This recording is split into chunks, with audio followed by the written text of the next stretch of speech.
अक्कू जी, स्वागत है आपका जी न्यूज पर। और राजनीति में हर तस्वीर कुछ ना कुछ कहती है, हर तस्वीर का कोई ना कोई मैसेज होता है। यहाँ प्रधानमंत्री नरेंद्र मोदी के दौरे को किस तरीके से देखा जाए, आप किस चश्मे से इसे देख रहे हैं? कहा जा रहा है कि आरएसएस के साथ समन्वय बनाने की कोशिश है। ये कोशिश तो नहीं शब्द इस्तेमाल करना चाहिए। आरएसएस के साथ समन्वय को और मजबूत करने को तो आप कह सकते हैं। संघ के साथ भारतीय जनता पार्टी का अगर आप सीधी सीधी बात करें जिसको आज इस संदर्भ में नहीं कहा जा सकता, आज नरेंद्र मोदी द्वारा अपने आप को जो स्थापित हुए हैं उसको एक श्रेय देने का काम उन्होंने करने का दिन है उनका, और वो उनको उसको स्वीकारने का और सार्वजनिक रूप से स्वीकारने का वो एक बड़ा काम है। और संघ को, और क्योंकि संघ 100 साल पूरा कर रहा है, 100वें साल में है, तो इसको आज के दिन उसको और विराट रूप देने में सहयोग देने का काम उनका है। और तय बात है कि जब संघ है और सरकार है, सरकार के मुखिया नरेंद्र मोदी हैं, तो उसमें कुछ बातों पर लेकर के कुछ हो सकता है कि आपसी मतभेद भी हों, लेकिन वो मनभेद के रूप में कभी नहीं सामने आए। एक आध बार जरूर इस वर्ष चुनाव के बाद ऐसा लगा कि संघ ऐसा क्यों कह रहा है, संघ प्रमुख ऐसा क्यों कह रहे हैं, लेकिन वो पीछे भी कह सकते थे, सीधे बता सकते थे। लेकिन उनका भी एक अपनी रणनीति है। वो रणनीति है डिफ्यूज करना उस प्रोसेस को, जिससे लोगों को लग रहा है कि कहीं कुछ गड़बड़ हो रही है सरकार के स्तर पर। वो डिफ्यूजिंग प्रोसेस में थे। इसको हम लोग समझने में अक्सर भूल करते हैं कि संघ प्रमुख ने सार्वजनिक रूप से ऐसा क्यों कहा। आज जब फिर नरेंद्र मोदी गए हैं वहां पर, नागपुर में उनका जाना हुआ है, तो वो एक संबंधों को मजबूत करने का और सार्वजनिक रूप से दिखाने का, हम सभी मुद्दों पर एक साथ हैं, एक तरीके से हैं। और सरकार भला ही अलग हो, लेकिन मूल रूप से जो मुद्दे देश के हैं, समाज के हैं, उस पे हम सब एक हैं। उसमें मोहर लगाने की दिशा भी कही जा सकती है इसको। लेकिन नरेंद्र मोदी का वहां जाना, आज के मौके पे जाना बहुत महत्वपूर्ण है। अब जब देश बदलने की स्थिति में है, देश में बदलाव एक चल रहा हो, तो उसमें सब लोग साथ निभा करके, साथ करके, और वो भी उस दौर में जिस समय मोदी की सौगात बांटी जा रही हो, जिस समय और काम किए जा रहे हो, जिस समय मथुरा की बात हो रही हो, ये सब, और खासतौर से अंतर्राष्ट्रीय स्थितियों को भी देखिए। संघ सिर्फ ऐसा नहीं है कि देश की ही सिर्फ स्थितियों को लेता है, वो अंतर्राष्ट्रीय स्तर पर भी उसके बहुत साफ साफ मत रहे हैं। और आज की स्थिति में जब युद्ध बिल्कुल मुहाने पर हमें, तो हम कैसे क्या करेंगे, कैसे चीजों को ले जाएंगे, मुझे लगता है बहुत कुछ बातें कुछ सार्वजनिक रूप से होंगी, कुछ ट्रैक टू से होंगी। और ये आप लोगों को समझना होगा, सामने सामने कोई बहुत बात ऐसी नहीं होती है राजनीति में कि नहीं नहीं हमने अध्यक्ष चुन लिया है, ये होगा, ये सब काम हो जी चुके भी हमारे हैं। साथ बने हुए हैं। आनंद जी, मतभेद जरूर रहा होगा, मनभेद नहीं हुआ कभी, ये कहना है अक्कू जी का। आप इस बात से इत्तेफाक रखते हैं? देखिए पूजा जी, मैं तो इस बात से भी इत्तेफाक नहीं रखता हूं कि कभी मतभेद भी हुआ होगा। विचारों को लेकर अलग होना और मतभेद होना दोनों अलग अलग बात है। कई बार जब आप सत्ता में होते हैं तो उस प्रकार की राजनीति या उस प्रकार के बयान आप नहीं देते हैं जिस प्रकार आप सत्ता में से बाहर रहते हुए दे सकते हैं। जिस प्रकार के रिस्क आप सत्ता में से बाहर रहते हुए ले सकते हैं, वो अब आप पिछले 10 वर्षों में राहुल गांधी और नरेंद्र मोदी के बयान को देखिए।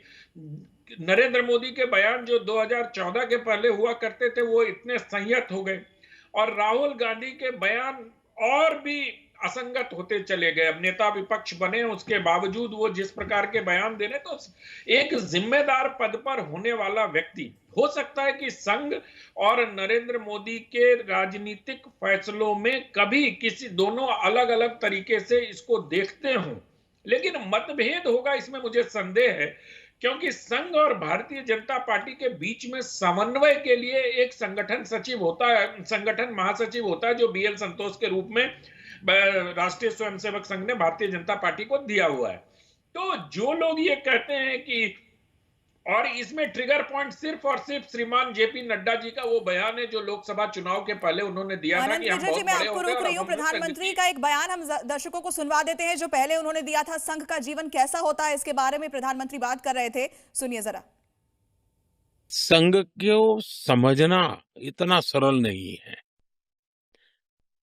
संघ के काम को समझने का प्रयास करना चाहिए।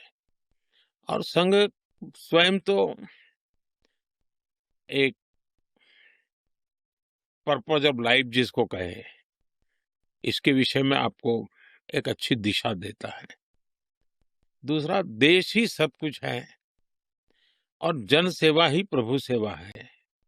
ये जो हमारे वेद काल से जो कहा गया है, जो हमारे ऋषियों ने कहा, जो विवेकानंद ने कहा, वही बातें संघ के लोग करते हैं। और फिलहाल ये लाइव तस्वीरें आपको दिखा रहे हैं। नागपुर में प्रधानमंत्री मौजूद हैं और आरएसएस के कार्यक्रम में प्रधानमंत्री की मौजूदगी, तस्वीरें बेहद खास है। प्रधानमंत्री यहां कई कार्यक्रमों में शिरकत करने के लिए पहुंचे हैं। संस्थापकों को, आरएसएस के संस्थापकों को प्रधानमंत्री ने नमन किया है और इससे पहले आप उनका बयान भी सुन रहे थे। संघ से जुड़े अपने अनुभव उन्होंने पॉडकास्ट में जब साझा किए थे तो बताया था कि संघ से जुड़ना पर्पस ऑफ लाइफ देता है और संघ के लिए काम करने वाला हर व्यक्ति एक साधक के रूप में काम करता है। यकीनन प्रधानमंत्री के लिए एक भावुक पल होगा जब वो दोबारा यहां पर पहुंचे हैं।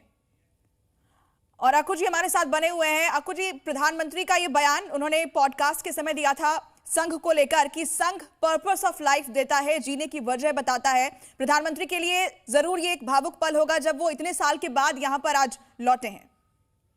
निश्चित रूप से ये भावुक समय है उनके लिए, और खास तौर से शब्दों के चयन को लेकर के। नरेंद्र मोदी ऐसा आदमी भी आप सोचिए कि संघ को लेकर के वो जो डिग्री ऑफ स्पीड इनके भाषणों की होती है, वो जब संघ पर आते हैं तो बहुत शब्दों का संयत इस्तेमाल और बहुत सोच समझ के किया गया इस्तेमाल। संघ को लेकर के जो उन्होंने कहा ना कि पर्पस ऑफ लाइफ है, संघ को समझना आसान नहीं है, संघ के कार्यों को समझना होगा। तो ये सब बातें सचमुच जो भी थोड़ा बहुत संघ को जानता है उसके लिए बहुत काम की बातें होती हैं। और हम सब लोग जैसे बहुत सामान्य, जैसे भी मेरे मित्र हैं अनंत जी, उन्होंने कहा कि मतभेद और जो विचारों में थोड़ा एक राय ना होना, तो वो एक डिग्री का सिर्फ अंतर है। लेकिन कई बार ऐसा होता है आपस में हम लोग जो होते हैं, जब समय एक मुद्दे पर हम बातचीत या एक दिशा नहीं होती हमारी, तो यहाँ पे भी रही होगी और होती है और होनी भी चाहिए। अगर आप विचारों को खुला नहीं रखेंगे तो कैसे नई चीजें आएंगी, कैसे विभिन्न आयाम सामने आएंगे। मुझे तो लगता है संघ के साथ क्या, विपक्ष के साथ भी वैसा ही होना चाहिए। विपक्ष को भी उसी दिशा में आगे बढ़ना चाहिए और सरकार को भी उसी दिशा में आना चाहिए।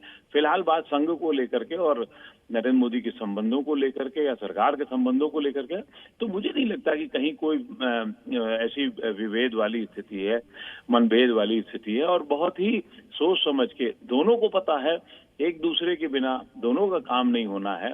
संघ का विस्तार, तय बात मानिए कि आप जब सरकार में है तो ज्यादा विस्तार से होना होता है। विस्तार इन द सेंस कि वो कोई ऐसा नहीं कि शाखाएं बढ़ना हो गया, लेकिन जो सामाजिक रूप से बड़े काम है, सांस्कृतिक रूप से बड़े काम है, सांस्कृतिक रूप से खाते हो जिसके लिए संघ को माना जाता है, इसके सांस्कृतिक पहरेदार हैं वो बड़े काम सरकार जब होती है तो हमारे लिए ज्यादा आसान होते हैं, ये सबको पता है। तो इस लिहाज से संघ प्रमुख की और नरेंद्र मोदी की मुलाकात अपने आप में बहुत महत्वपूर्ण है और इसके आगे भविष्य में बहुत अर्थ होंगे। भविष्य में उसकी रास्ते उसके नए खुलेंगे का मतलब ये नहीं कि कोई बिल्कुल एक अलग रास्ता हो जाए, लेकिन ये कि विस्तार बहुत बड़ा होगा और वो विस्तार अपने आप में बहुत महत्वपूर्ण हमको समझना होगा, आगे देखना होगा और इसके आपको नतीजे भी जल्दी, पहला तो आएगा जो मैंने पहले कहा भाजपा अध्यक्ष के रूप में, वो सब कुछ तय हो चुका है, कौन आएगा, कैसे आएगा, कहां से आएगा। अब सिर्फ एक संघ को, सरकार को विस्तार देने में कैसे बात आनंद जी, तस्वीरें सामने आई हैं। अब ये तस्वीरें क्या विरोधियों को एक मौका भी देंगी प्रधानमंत्री के ऊपर कटाक्ष करने का, तंज कसने का? आप पूजा जी, मतलब विरोधी इस तस्वीर का इंतजार नहीं कर रहे होंगे। हाँ, अब रिमोट कंट्रोल वाली बात कांग्रेस फिर कहने लगेंगे कि देखिए वहां से चलते हैं और वहां, तो उसको तो नरेंद्र मोदी ने स्वीकार ही किया। आपने जो लेक्स फ्रेडमैन वाली वो पॉडकास्ट के कुछ हिस्से दिखाए, उसमें तो नरेंद्र मोदी जी ने कभी संघ से अपने संबंधों को छुपाया ही नहीं, बल्कि उन्होंने बहुत आगे बढ़कर, और एक बात जो मैं रेखांकित करना चाहता हूं इस मुलाकात में वो ये है, जिसकी ओर अक्कू श्रीवास्तव जी ने भी थोड़ा सा इशारा किया, कि ये संघ का शताब्दी वर्ष है। 100 वर्ष का ये संगठन हो गया है और इसको आगे विस्तार देने की योजनाओं पर बात हो सकती है, चर्चा हो सकती है। ठीक है।